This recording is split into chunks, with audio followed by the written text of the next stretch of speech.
In Phoenix, Arizona, Trump supporters rallied last night outside the building where votes are being counted. It is crucial math. The state's 11 electoral college votes hang in the balance. According to the latest returns, Biden's lead has narrowed but appears to be holding. CBC's David Common reporting for us from Phoenix. David, Arizona, right? It's proven to be a very important state in this election. So what is the latest on this tight race?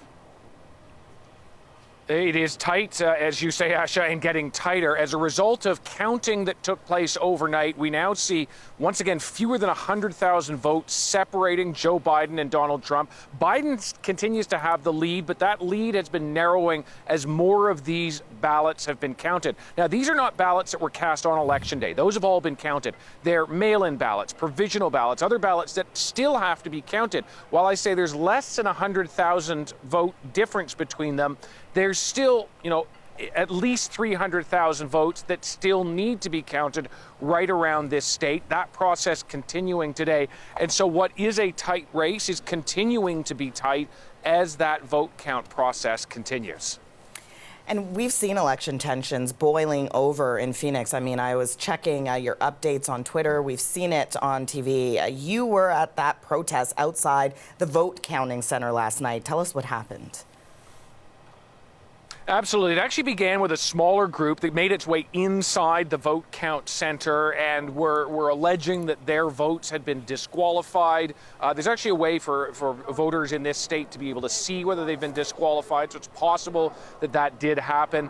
That group was then ejected from the facility after raising their voices. They made their way over to the Capitol, met a larger group, which then came back to the vote center. You see here in pictures now that there are people in that crowd, some of them armed, which is quite legal here in Arizona, not wearing masks in spite of the fact that Arizona is very hard hit. At least 26 people are dying here in Phoenix alone every single day.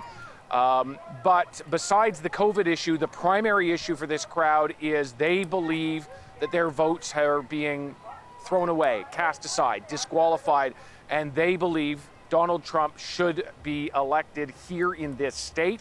They look at that margin and are protesting quite loudly, waving flags, insisting that the vote here continue, but they want more supervision of that vote. So while you hear the president this morning saying and tweeting, "Stop the count," he's saying that specifically about states in which he is already ahead, even marginally, even where there are votes still to be counted. Here in Arizona, his team is making the opposite approach. He is slightly behind here, and they want the vote to continue, but with greater supervision.